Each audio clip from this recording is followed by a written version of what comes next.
When we speak about Brené Brown, it's easy to jump straight to her best-selling books, her TED Talk that became a global phenomenon, or her influence as a modern voice on vulnerability and courage.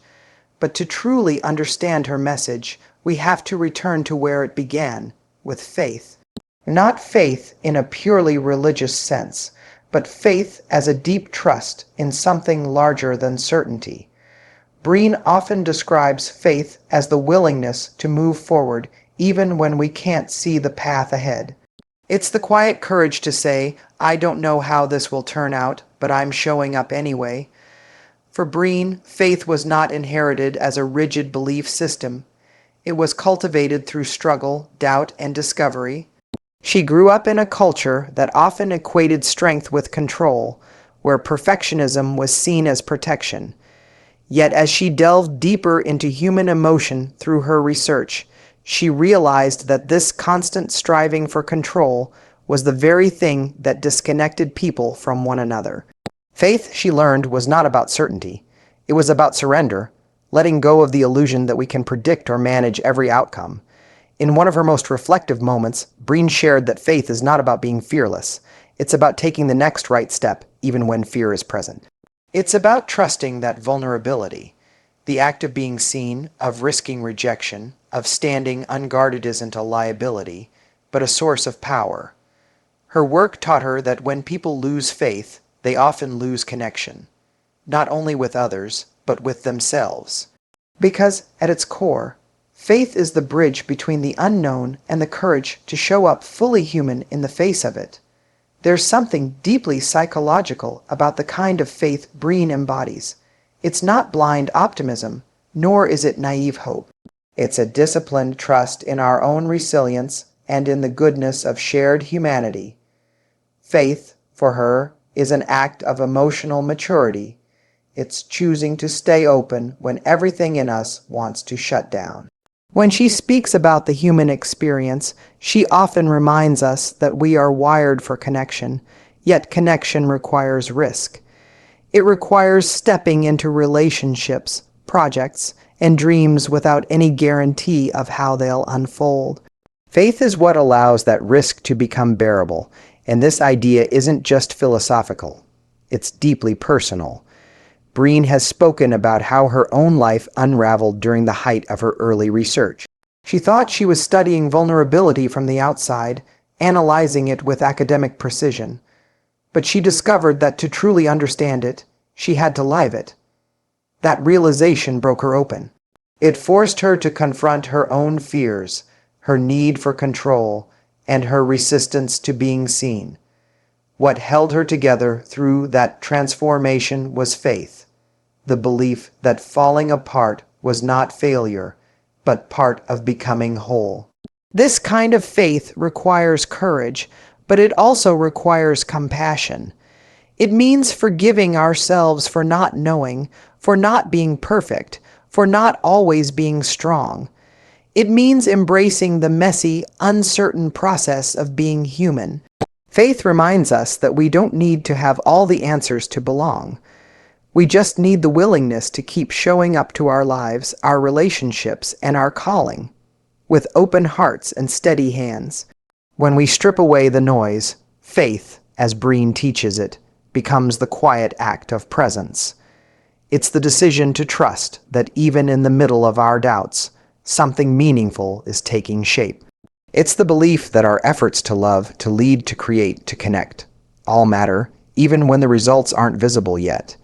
And maybe that's what Brené Brown's life whispers to all of us, that faith is not about knowing, it's about being willing.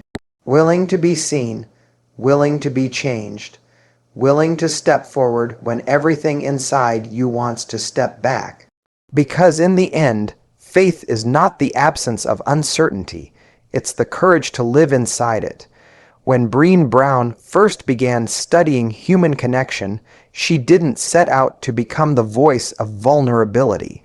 In fact, she admits that her early research was driven by a desire to understand why people struggled with belonging and worthiness, but also by a personal hope that she could find ways to avoid the discomfort that came with them.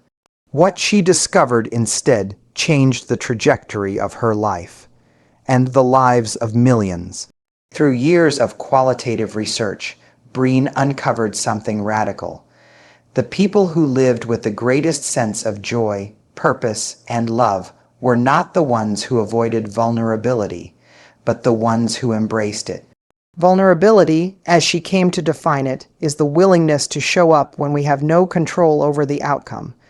It's the courage to say, "I love you" first, to ask for help, to admit that we're afraid, to be honest about our needs and failures. It's not weakness, it's the truest measure of strength. Yet, culturally, we've been conditioned to associate vulnerability with exposure, shame, or danger.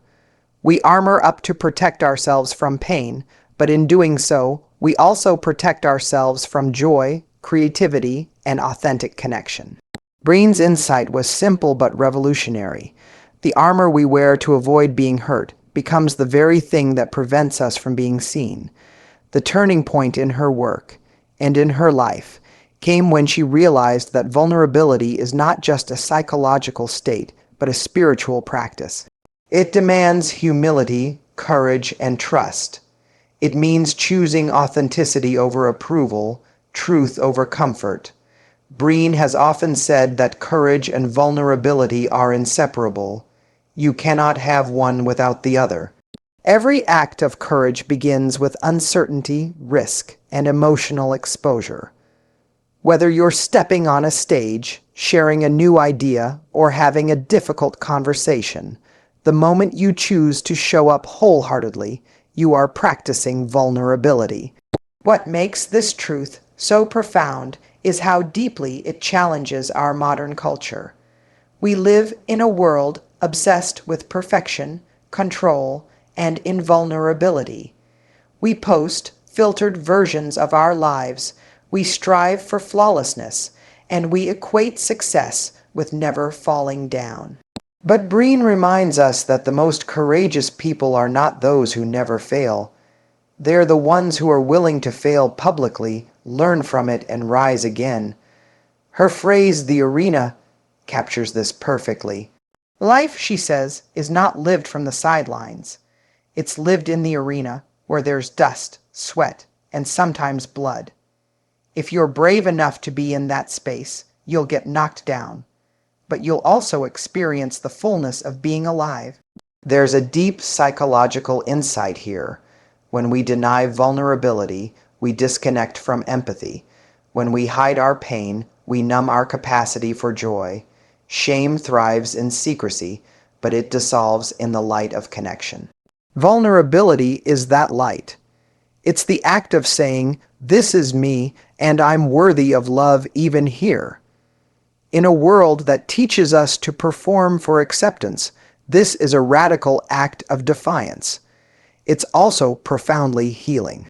Because once we allow ourselves to be seen fully, messy, imperfect, and real, we open the door to belonging that no external validation can replicate.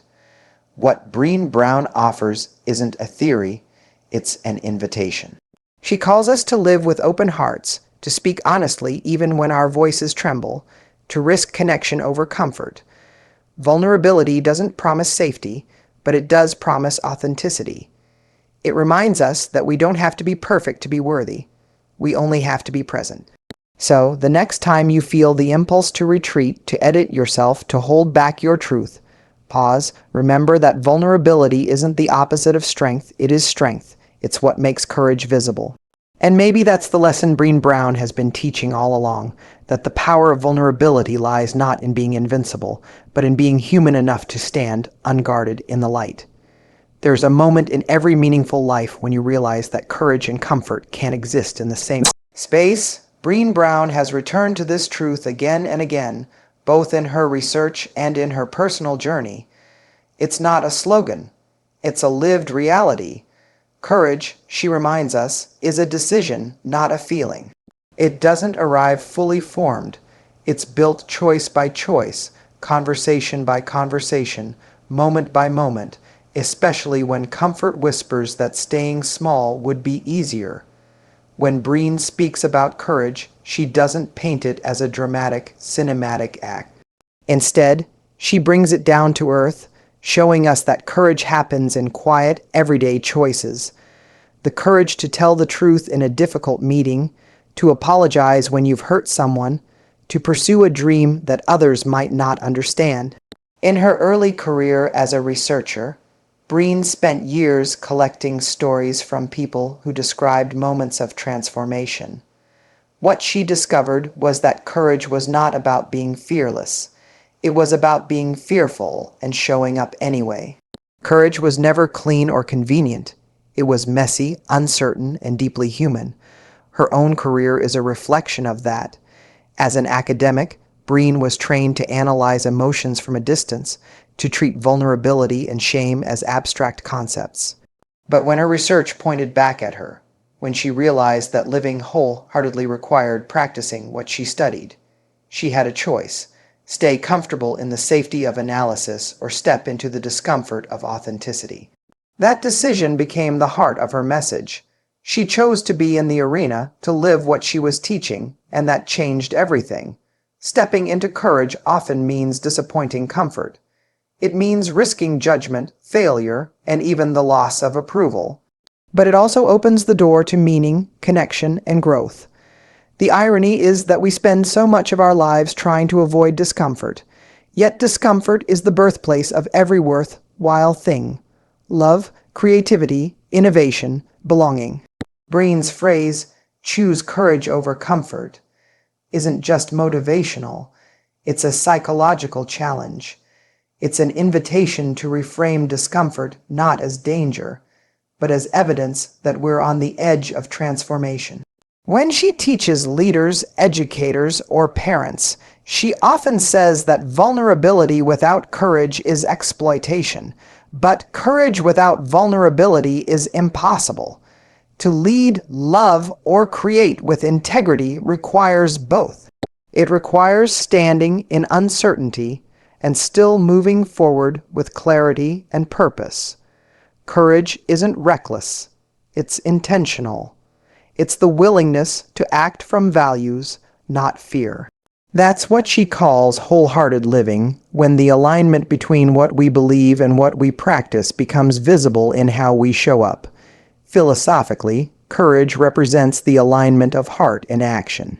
It's not about perfection or control, but about integrity, the ability to stay true to yourself even when the outcome isn't guaranteed. The Latin root of the word courage is cor, meaning heart. To live courageously, then, is to live from the heart. It's to lead from a place of authenticity rather than armor. That's the paradox Breen helps us see. The softer we allow ourselves to be, the stronger we actually become. Choosing courage over comfort doesn't mean chasing struggle for its own sake. It means being willing to face what's uncomfortable because the alternative, disconnection, stagnation, regret, is far worse.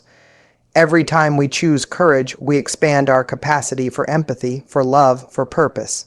We become more grounded, more real, more human. And perhaps this is what Brené Brown's journey ultimately teaches us. Courage is not a destination, but a practice.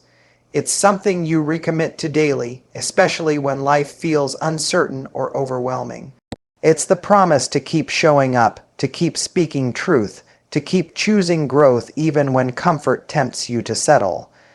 Because in the end, courage doesn't always roar.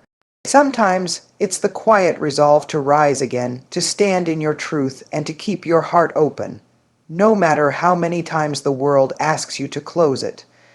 When Brené Brown speaks about compassion, she doesn't present it as a soft or sentimental virtue. She talks about it as a discipline, a daily practice that requires courage, boundaries, and self-awareness. Compassion, in her understanding, is not about rescuing others or fixing their pain. It's about standing beside them in their struggle, holding space without judgment, and extending the same gentleness to ourselves that we so easily offer to others. It's not passive kindness, it's active connection. What makes Breen's take on compassion so powerful is how it intertwines with vulnerability. She often says that you can't truly practice compassion without understanding your own pain. The people who show the most empathy are usually those who have faced their own shame and walked through it with courage. Her research revealed something deeply human, that people who lack compassion for themselves often struggle to extend it to others. We cannot give what we do not have. When we're harsh with ourselves, we become harsh with the world. But when we learn to meet our own imperfections with grace, we create the possibility of genuine connection. There's an important distinction Breen makes between compassion and pity. Pity separates. It says, "I feel sorry for you." Compassion joins. It says, "I've been there too." That shared humanity is the foundation of all belonging. Compassion thrives where empathy and courage intersect. It requires us to get close to people's pain without losing ourselves in it. That balance is what makes it so demanding. To be compassionate, you have to be grounded enough to hold suffering without being consumed by it. You have to be clear enough in your boundaries to say, "I can love you and still protect my peace." That's where self-compassion becomes essential. Breen often draws from the work of psychologist Kristen Neff, who defines self-compassion as treating ourselves with the same kindness we'd offer a friend. But Breen takes it a step further. She ties self-compassion to accountability. Being compassionate with yourself doesn't mean excusing harmful behavior or avoiding responsibility. It means recognizing your humanity in the process of growth. It's saying, "I made a mistake, but I'm not a mistake." It's giving yourself permission to learn instead of collapsing into shame.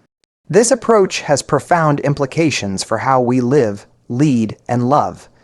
In leadership, compassion allows us to see people as more than their performance. In parenting, it teaches us to guide without shaming. In relationships, it helps us replace blame with understanding.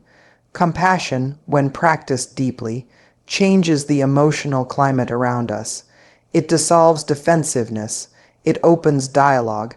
It creates trust. But compassion is not always comfortable. Sometimes the most compassionate act is saying no. Sometimes it's walking away from toxic dynamics. Sometimes it's holding someone accountable for their actions because you care too much to let them keep harming themselves or others. Breen's message here is profoundly mature. Compassion without boundaries isn't compassion, it's chaos. Love without limits leads to resentment. So real compassion, the kind that heals, is rooted in clarity. It says, "I can love you and still tell you the truth." Philosophically, compassion asks us to confront our shared vulnerability, to recognize that every person you meet is carrying something unseen. That awareness softens us. It dismantles the illusion of separation that fuels judgment and fear. When we see others through the lens of compassion, we begin to see ourselves more clearly too. It's a mirror, not a mask. Brené Brown's life and work remind us that compassion is not a luxury. It's a necessity. It's what allows us to live with integrity in a fractured world. It's what transforms shame into healing, isolation into connection, and fear into understanding. Because in the end, compassion is not about feeling for people. It's about feeling with them. And when we learn to do that, for ourselves and for others, we begin to create the kind of world where courage, faith, and love can finally breathe. There's a quiet tension that lives inside every one of us, a constant pull between faith and fear. Brené Brown doesn't talk about this tension as something to eliminate, but as something to understand, to work with, and ultimately to grow from. She often describes her own life as a series of moments where faith whispered louder than fear, even when certainty was nowhere to be found. For her, faith isn't about blind optimism. It's about grounded courage, the decision to trust that we can rise again, that we can repair, that there's meaning in the mess, even when we can't see it yet. Fear, of course, has a powerful voice. It tells us to play small, to stay quiet, to protect what's familiar. It convinces us that safety lies in control. Breen's research showed that most of us spend our lives trying to build that illusion of control through perfectionism, through productivity, through the avoidance of risk. But fear is clever. It disguises itself as reason, as discipline, as responsibility. Yet underneath it all is a simple truth. Fear's goal is to keep us comfortable, not courageous, and comfort, while seductive, is the enemy of growth. Faith, on the other hand, calls us to step into uncertainty. It invites us to trust the process, to surrender the need to know the outcome before we act. For Breen, this surrender doesn't mean giving up control completely. It means acknowledging that some of life's most meaningful experiences will always come with risk. You can't love without risking loss. You can't create without risking failure. You can't live wholeheartedly without risking pain. Faith is the bridge that carries us through that risk. What makes Breen's perspective so human is that she doesn't romanticize this struggle. She admits she wrestles with fear often, before big talks, before new projects, before sharing a piece of her own story. But instead of letting fear silence her, she brings it with her. Fear can ride in the car, she once said, but it doesn't get to touch the steering wheel. That's the essence of her faith, to move forward with fear, not against it. It's an acknowledgement that courage doesn't mean eliminating fear, it means refusing to be governed by it. This balance between faith and fear is not just emotional, it's profoundly philosophical. It speaks to how we define meaning in our lives. Faith gives us permission to live with questions unanswered. It teaches us to stay open to mystery, to lean into trust, to allow uncertainty to coexist with hope. Breen's work consistently returns to this truth, that wholehearted living is not about eliminating fear or pain, but about cultivating resilience in the face of them. Faith and fear are dance partners. Each keeps the other in motion. Faith reminds fear that we're stronger than our doubts, and fear reminds faith to stay humble, to stay awake. In her own seasons of struggle, Breen has said that faith has often been the thing that pulled her back to purpose. Not a faith rooted in dogma or doctrine, but in connection. In the belief that we are part of something larger than ourselves. That belief becomes a compass when life feels chaotic. It grounds us in belonging. It gives us the strength to keep showing up, even when we don't feel brave. And maybe that's the quiet wisdom at the center of her work. Fear will always be there, but so will faith. One keeps us cautious, the other keeps us alive. The real art is learning to listen to the right one at the right time. Because in the end, courage is not the absence of fear. It's the decision to trust something greater than fear. And that trust, that small but steady act of faith, is what turns an ordinary life into a meaningful one. When Brené Brown speaks about living wholeheartedly, she isn't describing a life free from pain, doubt, or imperfection. She's describing a life anchored in authenticity, a life that values connection over comparison, purpose over perfection, and courage over comfort. For Breen, wholehearted living is not a destination we arrive at. It's a way of moving through the world. It's the daily choice to live with integrity, even when no one is watching, and to lead with compassion, even when it feels undeserved. It's the recognition that wholeness doesn't come from what we achieve, but from how honestly we show up in the spaces that matter most. At the heart of Breen's message is this truth. You cannot live a wholehearted life if you're constantly performing for approval. She often says that authenticity is a collection of choices. Choices we make every day. Do we choose to let ourselves be seen? Do we choose to speak truthfully, even when our voices shake? Do we choose to love without guarantees? These choices define the quality of our lives. Wholehearted living begins when we stop asking, "What will people think?" and start asking, "Am I being true to who I am?" This philosophy came alive through Breen's own transformation. Her work on vulnerability forced her to dismantle the armor she'd spent years building, the armor of certainty, control, and self-protection. In doing so, she discovered that wholeness comes not from having all the answers but from embracing imperfection with grace. That realization didn't make her invincible, it made her real, and being real, she learned, is infinitely more powerful than being perfect. Wholehearted living is also an act of resistance in a culture that profits from our self-doubt. Every message around us tells us to be more successful, more beautiful, more productive. But Breen's work reminds us that enough is not a finish line we cross when we've achieved perfection.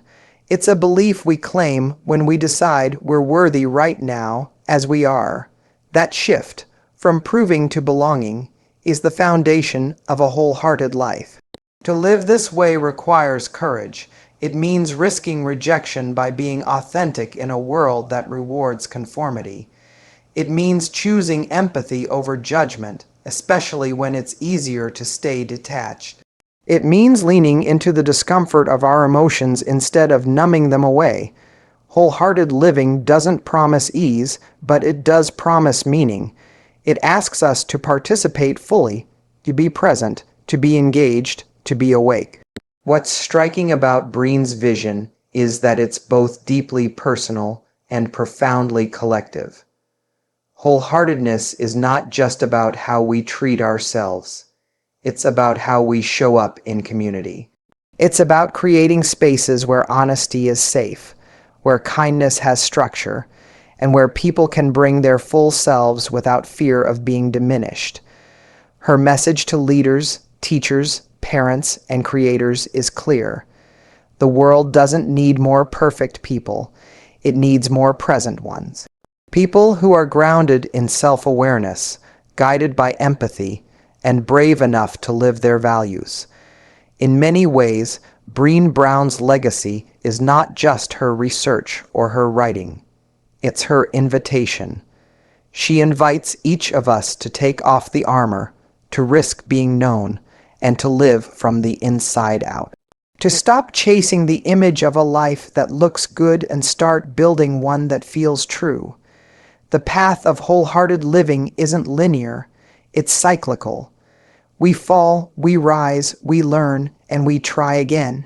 And that's the point. It's never about never falling. It's about having the courage to stand back up, softer and stronger each time. Because ultimately, wholehearted living is not about being extraordinary. It's about being real. It's the quiet power of a life lived with faith, courage, and compassion intertwined. And when we choose that kind of life, we don't just change ourselves. We give everyone around us permission to do the same.